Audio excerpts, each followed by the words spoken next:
Good morning, Dr. Bates. It's been a while, almost a month or so, if I'm not mistaken. And yesterday was Thanksgiving. You do your damage. Thank you again for having me, and thank our listeners for joining us. Thanksgiving for me is every day.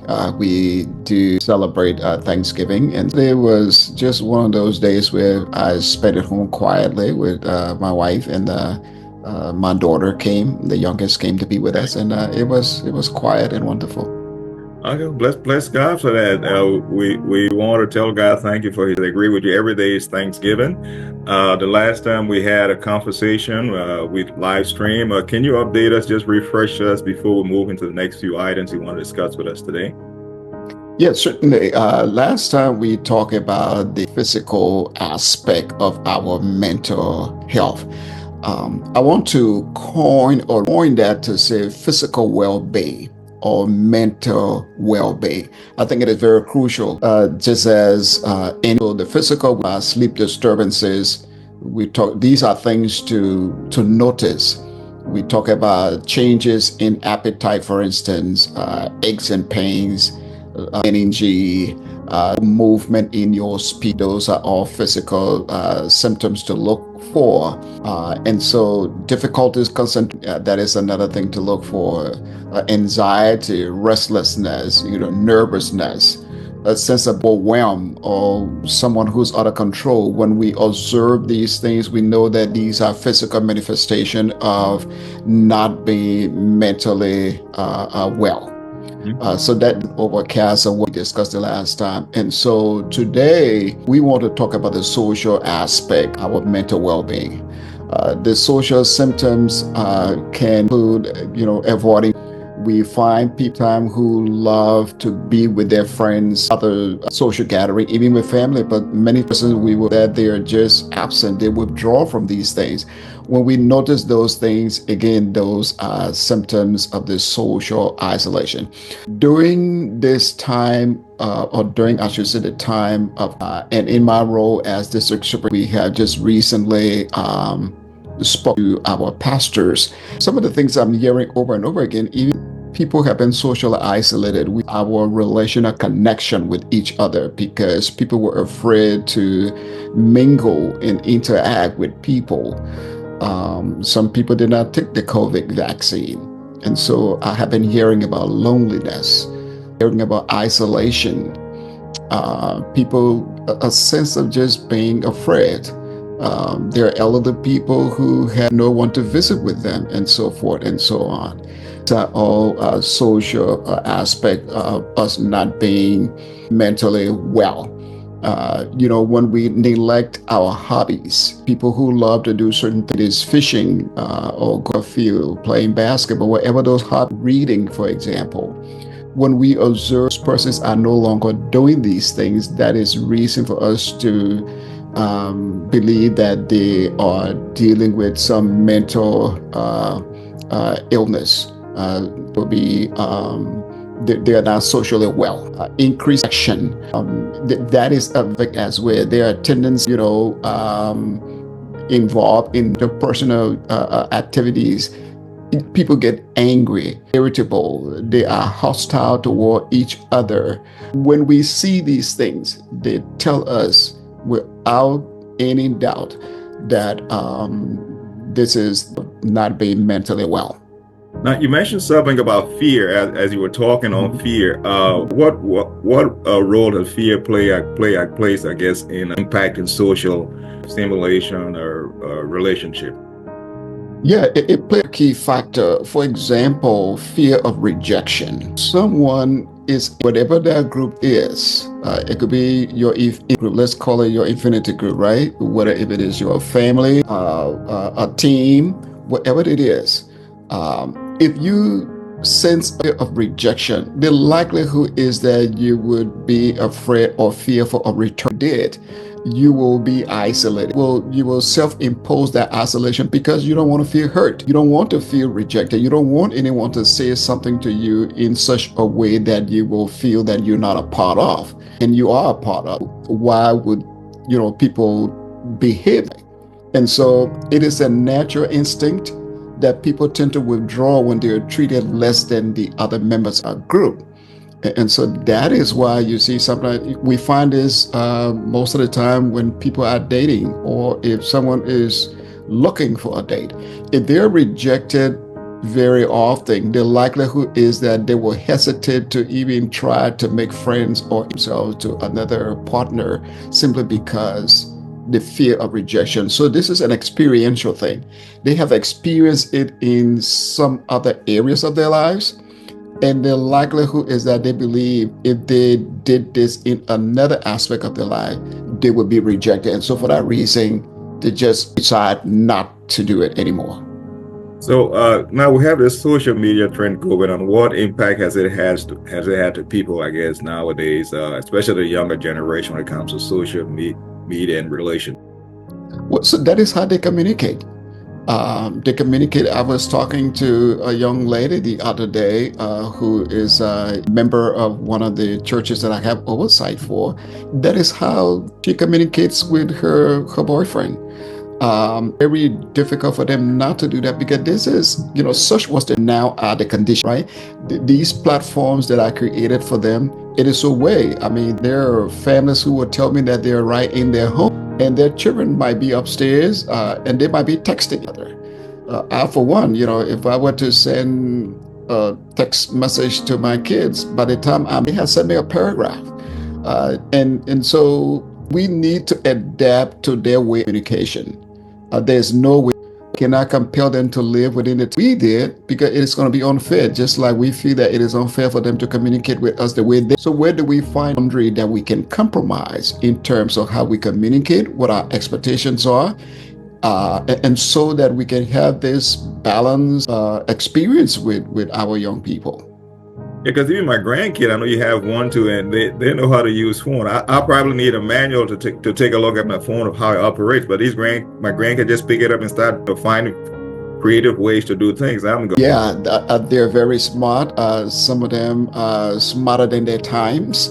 But again, that is the age. We're in a digital age. And that is the thing we need to be aware of. There's absolutely no way, go back in time and communicate with us like the way we hope they could communicate.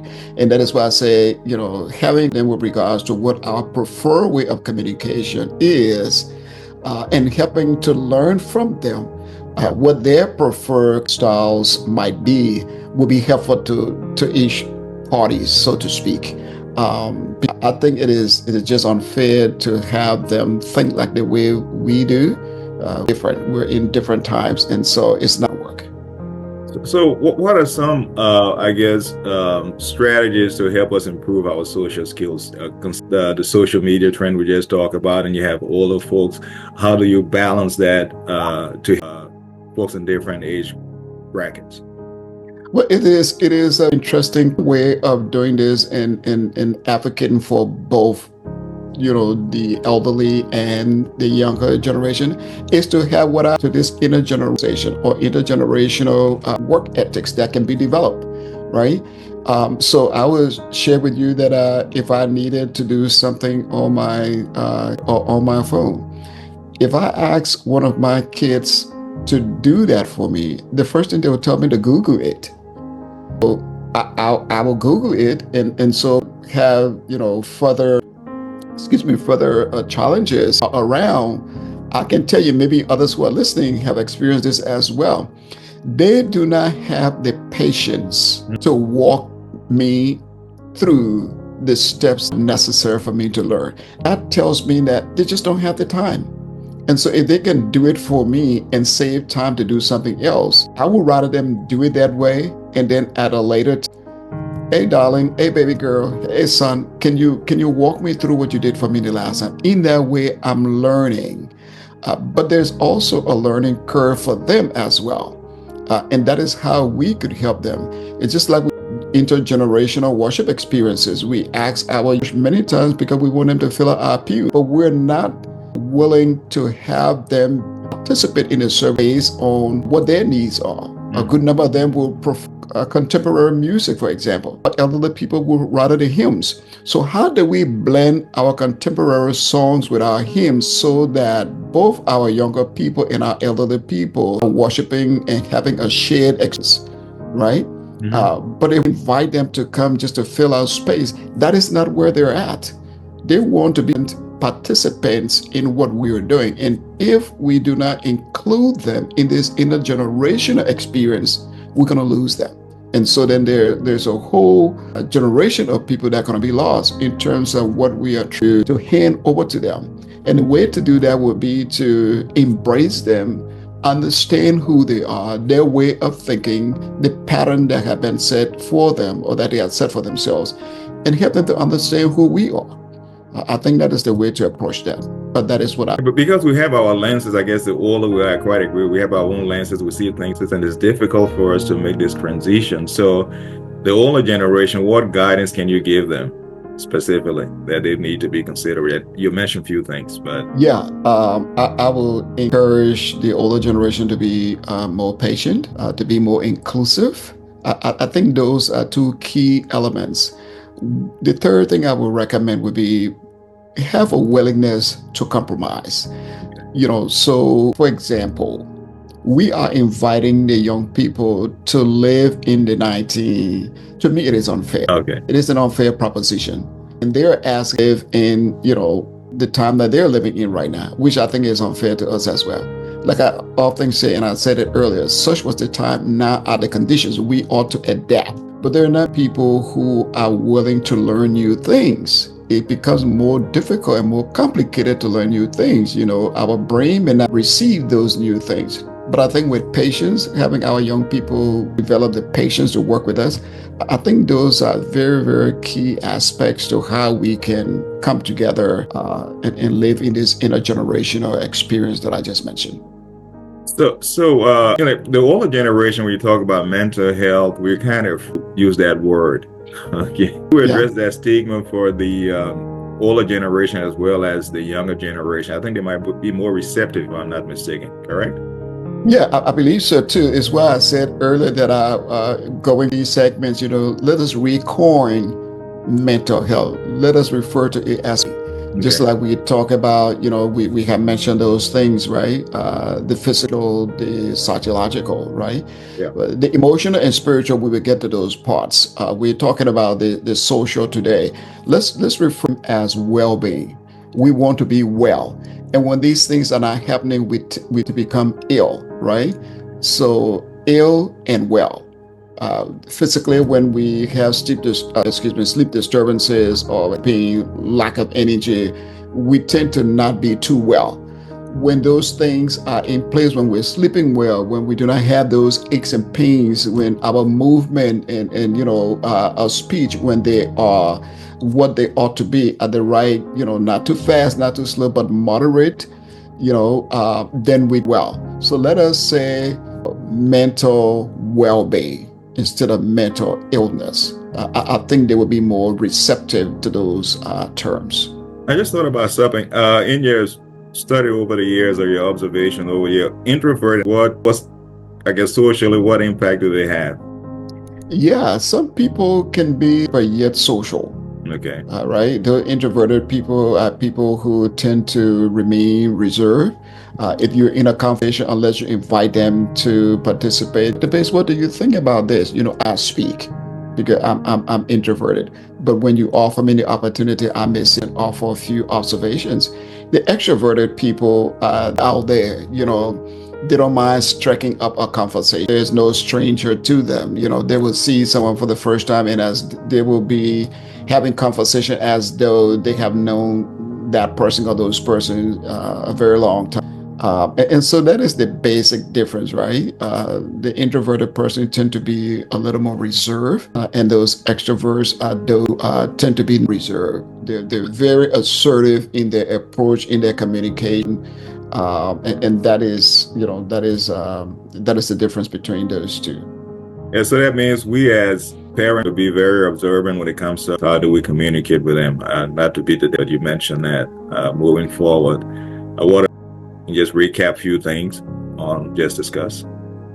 Yeah, my advice to parents is that we initiate with our children. A lot of things that are competing for their attention, and some of them do not have the capacity to deal with those things. And sometimes just having a conversation will give confidence, will give them a sense of direction.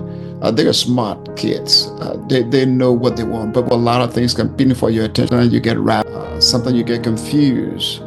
Sometimes become disorganized. And so sometimes it's just a matter of having that conversation, move them from a place of orientation to reorientation, reorganizing, reprioritizing their needs instead of their wants. Those are healthy conversations to be had with our young people. And you'll be surprised to know that they follow.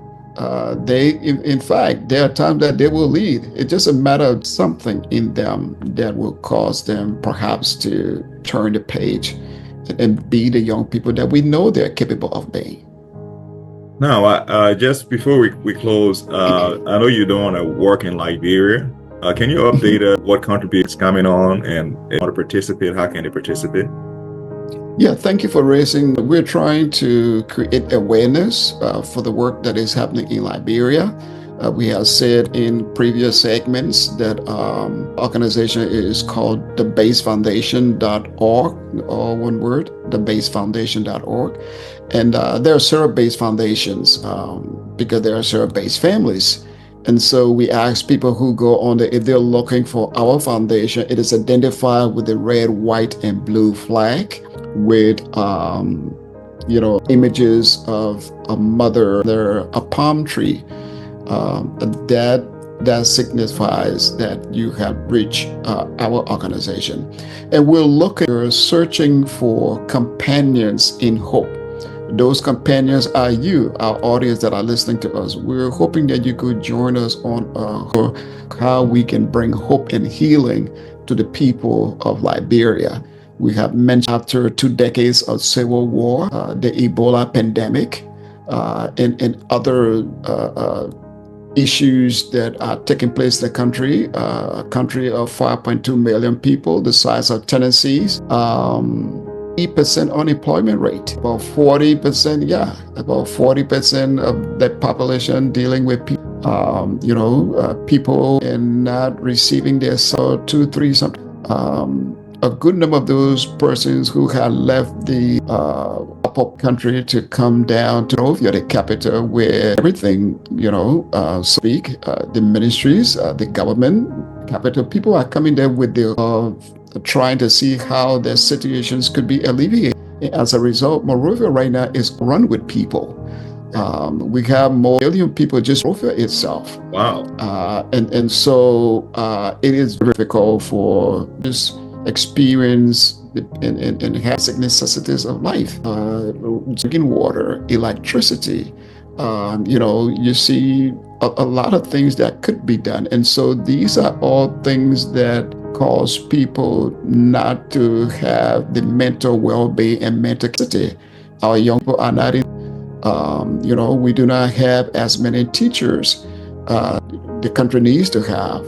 So we are trying to level best as the Base Foundation, inviting all who are listening to us today to join us as companions in hope, so that together we can provide hope and healing for a generation that is suffering. And that is, go to thebasefoundation.org, see how you can help. A part of the website I should mention is under construction. There are a lot of work we did when we were in Liberia this past August. And we made some inroads, but it is difficult to know whether we made inroads unless you were there. We had over 300 people while we were there, and we certificated in basic understanding of how they can identify some symptoms of those persons who might not be in terms of mental. So they are in areas of the country, and we hope that we can raise sufficient funds to go back and continue the work that is so much needed in that part of the world.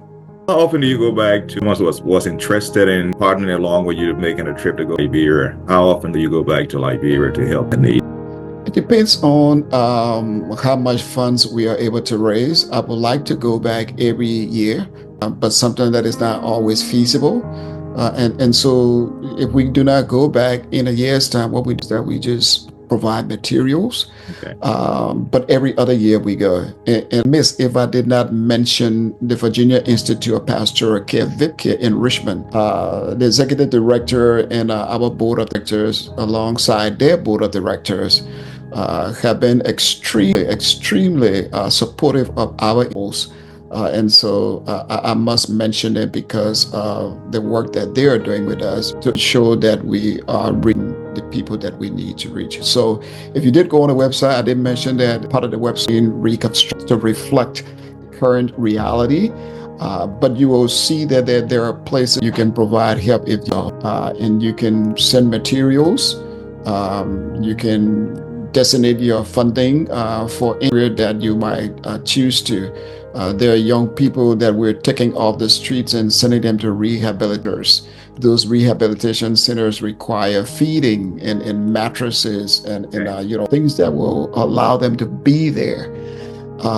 So because we do not have that capacity to do that, those little small groups that have those places, we work with them. We train their leaders. And so someone may want to provide, something of that nature.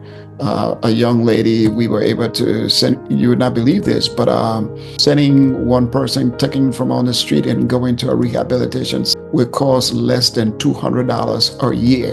Okay. And so someone who wants to support a young person to get back from on the street into the school, be rehabilitated, that is what it would cost. That is a companion praise, welcome, and we thank you already for listening and your part that we're doing together. Well, Dr. Bates, we have to wrap things up. I need to go back and get to my leftovers.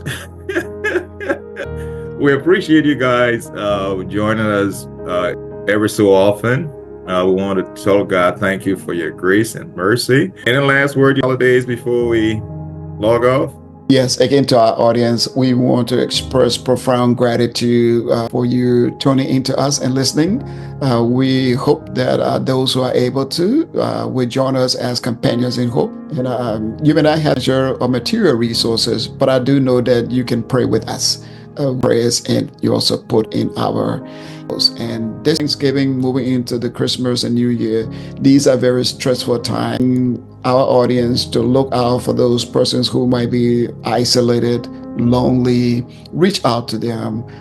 They just might need your personal touch. If you're a person that can visit or call, do that, because this time of the year can be very stressful. So thank you again for listening. And Dr. Reverend Moore, thank you for having me. It has been a pleasure. God bless. Have a good one, buddy. Okay, Thank you. Doc. Yeah, bye-bye. Bye-bye.